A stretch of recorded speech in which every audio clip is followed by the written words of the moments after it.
Então, quando a gente recebeu a notícia, bom, eu digo assim, a gente estava meio disperso, né, no caso, não existia um movimento secundarista. A gente recebeu a notícia que ia haver uma reorganização, né, que alguns alunos iam ser remanejados e etc. Estava dado para todo mundo que era um projeto de cortes. E foi anunciado também que algumas escolas seriam fechadas, né, para que os prédios fossem reutilizados para outras coisas, porque não havia essa demanda. A demanda diminuiu conforme, né, o passar dos anos. E quando eles anunciaram o fechamento, com os nomes de todas as escolas, se iniciou uma mobilização em atos, né? Antes mesmo de anunciar o nome das escolas, quando tinha uma perspectiva de algumas dessas escolas, como Saboia, em Santa Amaro, começou a se mobilizar, foram atos grandes, né? As entidades também apareceram ali, né? Disputaram os primeiros atos com a gente. Aí foi se dando até que os atos foram, né, decaindo. Tiveram 2 atos bem grandes com secundaristas, depois foram aparecendo mais universitários, etc., diminuindo o número de pessoas, até que, como um salvo final para continuar, para que a mobilização continuasse e o movimento não morresse naquele momento, a gente planeja a ocupação, né, alguns estudantes com algumas pessoas do Mal Educado. A gente planejou a ocupação do Fernão Dias, né, que foi a segunda escola a ser ocupada, porque na noite da madrugada que a gente ocupou, Diadema tinha sido ocupada por algumas pessoas que estavam em contato com a gente também, né? Aí, as duas foram mais ou menos no mesmo dia, assim. Tem uma frase que eu acho, né, muito boa, que é a autogestão das lutas constrói a autogestão da sociedade. Então, você conseguir organizar a sua própria escola. Óbvio que tem, agora algumas escolas estão abrindo espaço final de semana, etc., para você fazer atividade, tal, que é algo legal, mas quando você faz isso dentro de um contexto onde está tendo uma luta radicalizada contra o Estado, você tem essa experiência de autogestionar a escola não só como um fim, mas como um meio de luta, né?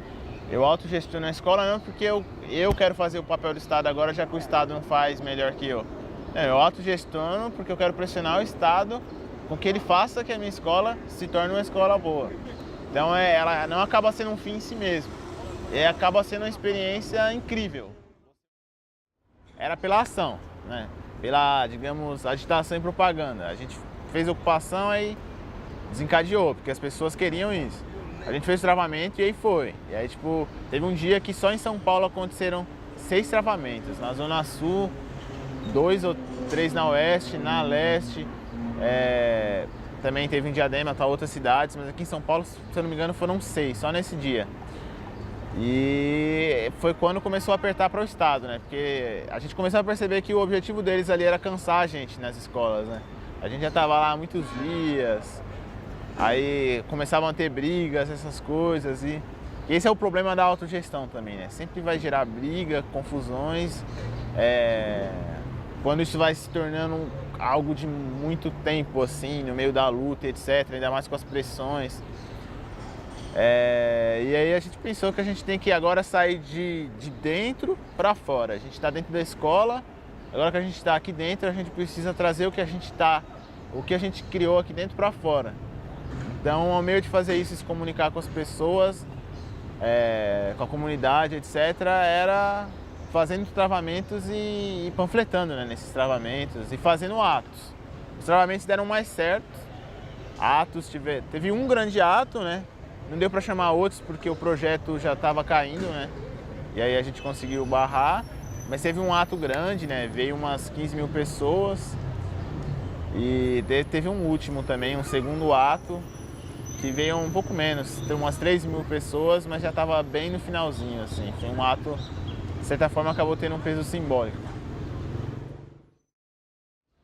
Foi uma vitória, né? Mas é isso, tem suas contradições. Está acontecendo, tem sala fechando, tem aluno sendo barrado de entrar numa escola porque participou do movimento, aluno sendo expulso, transferido para uma outra escola. Aí agora o Estado vai passando o projeto, né, de uma forma mais contida e ele vai acontecendo. Mas uma coisa interessante é que não se trata também de fato de apenas barrar o projeto. Assim, as vitórias, as conquistas, elas são incríveis, porque elas dão aquela sensação de eu venci, mas no final não é uma vitória, é constante, né?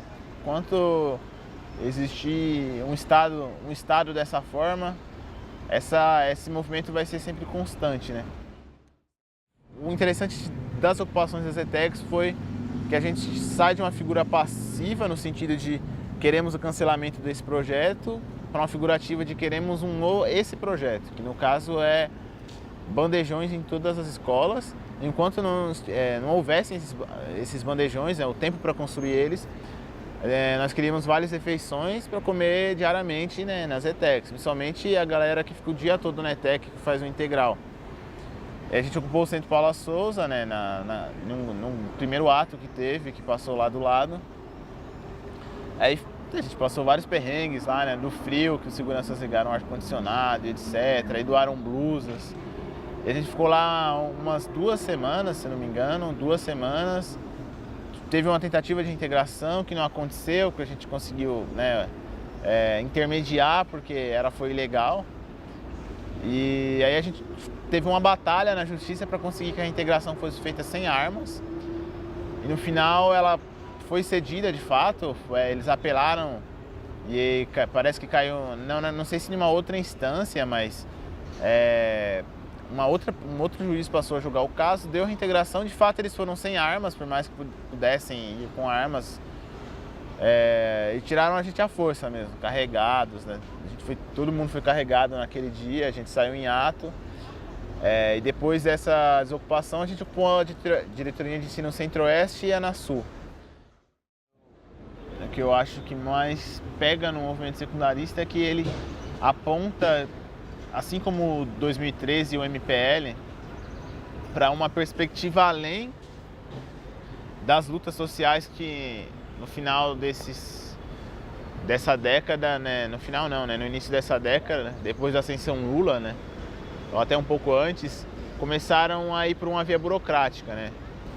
E o movimento secundarista, junto com o junho de 2013, apontaram para um caminho novo além disso, né? Além da burocracia, um caminho que retoma, de fato, uma luta combativa sem se conciliar com o Estado, com o governo, com o patrão, sem sentar na mesa para negociar por onde o ato vai passar, para negociar termos de uma reivindicação. É o que está dado para o movimento secundarista, né? É vitória, né, ou derrota. O movimento secundarista não teve medo em algum momento de enfrentar uma reintegração de posse, porque estava dado para nós o que iria valer era a experiência das pessoas naquele momento e uma luta que fosse até o fim, né, contra o Estado. Acho que as escolas que foram ocupadas, elas deixaram um legado para as próximas pessoas, de uma experiência, né, que vai ser passada, principalmente enquanto as pessoas ainda estiverem nas escolas, de combatividade, né? Combatividade de enfrentar a direção, de travar lutas pelo que você quer dentro da sua escola, né? De pressionar ao máximo a direção a inserir um currículo escolar que seja interessante, né, para os alunos, que de fato tragam alguma reflexão para eles, né? Sim, a gente está se organizando para romper com essas políticas e para colocar a decisão das coisas na mão das pessoas.